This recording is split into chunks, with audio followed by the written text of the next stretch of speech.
Okay, a few more macroeconomic questions. Explain what is meant by a free trade area. A free trade area such as the EU or NAFTA or commerce, lots and lots of examples of them.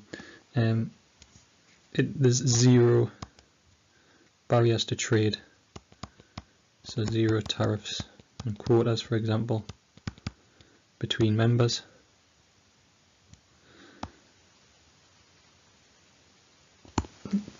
But then every country has their own tariffs or quotas with members outside, or with countries outside the Union.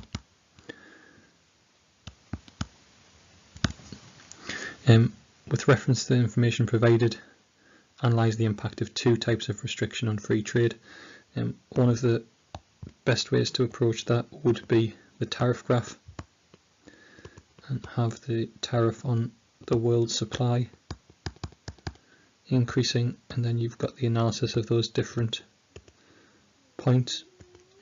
You've got the decrease in world quantity, you've got the increase in domestic quantity, you've got the welfare losses,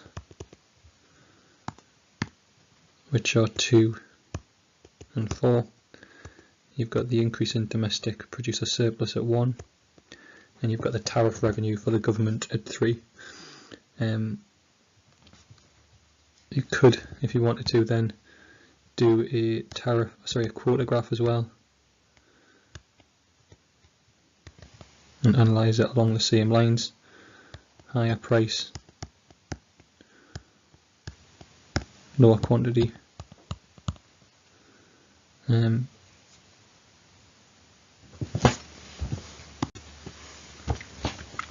Next couple of examples of questions.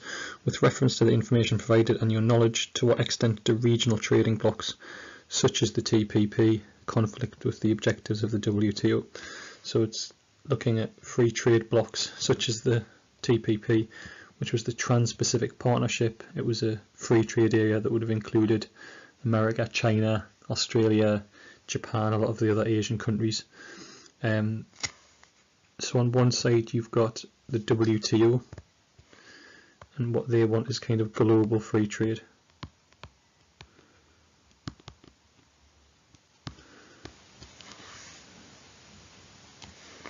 So within that question, you're looking at just describing what the rules of the WTO are. They kind of promote free trade, they settle disputes, they negotiate multilateral, so the whole world, or all the members of the WTO, trade deals which apply to the vast majority of countries in the world. Free trade areas conflict against that because they do allow protectionism against people outside of the group. Within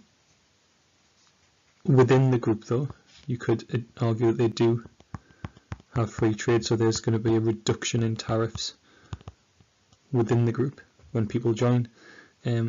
So that part does agree with the WTO, but the allowing protectionism against non-members of the free trade area goes against it. In terms of evaluation, you could link this into the fact that the Doha round of world trade negotiations still hasn't been finalised, and this has nearly been going on for 20 years.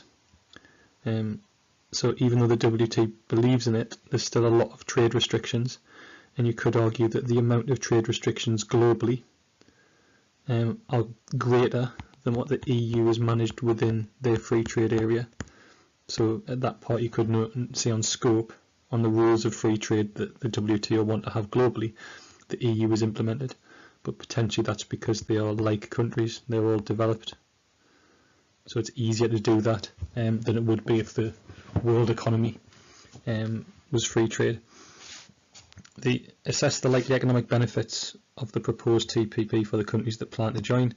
On one side, the benefits you could link to comparative advantages, but you could also just analyse it in terms of a reduction in the tariff. So for the countries that join, there will be less tariffs on their goods, so that their exports will rise, but at the same time the price of their imports will fall. And what this would mean is greater revenue and investment for businesses, but also a greater standard of living due to higher utility for consumers as the price falls within that graph and the quantity available and potentially also the choice increases. The negatives for that, and that's kind of the key term that describes that, is trade creation. The thing that goes against that is trade diversion, and that would occur if another country lost out.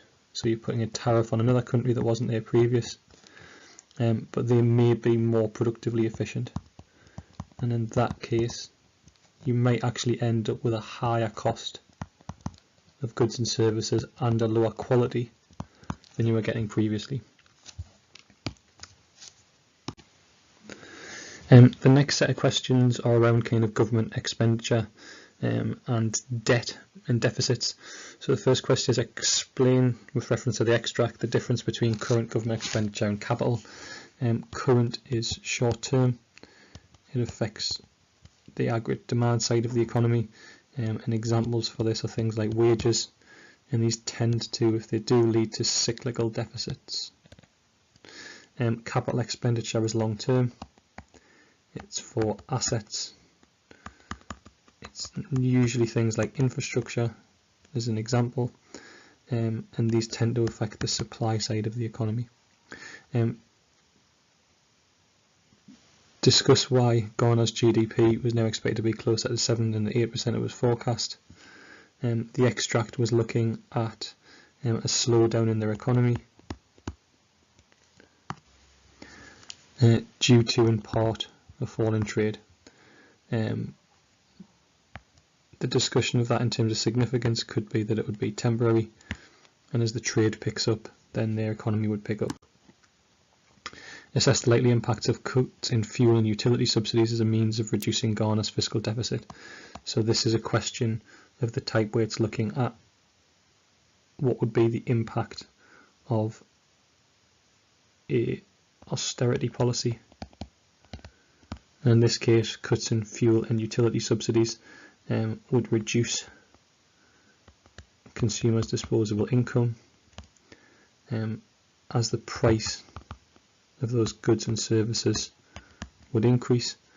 This would likely lead to a fall in consumer spending, fall in aggregate demand, and then you could link that into higher unemployment, slow down the economic growth rate, and potentially disinflation.